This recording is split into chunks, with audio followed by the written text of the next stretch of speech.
നമസ്കാരം. എല്ലാവരും സുഖമായിട്ടിരിക്കുന്നെന്ന് വിശ്വസിക്കുന്നു. ഞാൻ ട്രിവാൻഡ്രത്ത് കഴിഞ്ഞ ദിവസം നമ്മുടെ സ്റ്റാർബക്സിൽ ഒന്ന് പോയിട്ടുണ്ടായിരുന്നു. ഒരു ക്ലൈന്റ് മീറ്റിംഗ് ഉണ്ടായിരുന്നു.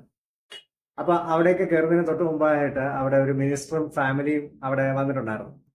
അപ്പൊ ഞാൻ ആ കയറുന്ന വഴിക്ക് അവർക്കൊരു നമസ്കാരം എന്നൊക്കെ പറഞ്ഞിട്ടാണ് കയറിയത്.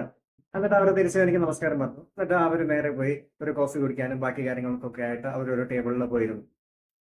ഞങ്ങളും പോയി അതിന്റെ അടുത്തായിട്ട് തന്നെ ഒരു ടേബിളിൽ നമ്മുടെ മീറ്റിംഗ് കണ്ടിന്യൂ ചെയ്തു. നമുക്ക് കാണാം അവര് രണ്ടു മൂന്ന് പേരുണ്ട്. അപ്പൊ അവരവിടെ ഇരിക്കുകയാണ്, അവരെ കോപ്പി കുടിക്കുകയാണ്. അവര് വേറെ ആരെയും ശ്രദ്ധിക്കുന്നില്ല, നമ്മളും വേറെ ആരെയും ശ്രദ്ധിക്കുന്നില്ല, എല്ലാവരെയും കാണുന്നുണ്ട്. അതല്ലാതെ ആരും പോയി ഒരു തരത്തിലും ആർക്കും ഒരു ഇന്ററപ്ഷനും കാര്യങ്ങളൊന്നും വരുത്തുന്നില്ല. ഇപ്പൊ ലോകത്ത് എല്ലായിടത്തും നമ്മൾ മലയാളികളുണ്ട്. അപ്പൊ നമുക്ക് എവിടെയൊക്കെ എങ്ങനെയൊക്കെ പെരുമാറണമെന്ന് വ്യക്തമായിട്ട് അറിയാം.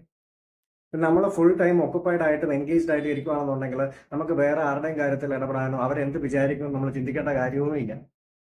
ആരും ആർക്കും ബുദ്ധിമുട്ടുണ്ടാക്കാത്ത ഇത്രയും സേഫസ്റ്റ് ആയിട്ടുള്ള നമ്മുടെ ഗോഡ്സ് ഓൺ കൺട്രിയിൽ ഇൻവെസ്റ്റ് ചെയ്യാനായിട്ട്, പ്രത്യേകിച്ച് റിയൽ എസ്റ്റേറ്റിൽ ചെയ്യാനായിട്ട് നിങ്ങൾക്ക് താല്പര്യമുണ്ടെന്നുണ്ടെങ്കിൽ നമ്മളോട് പറയുക. Thank you for watching this video. See you soon. Take care. By.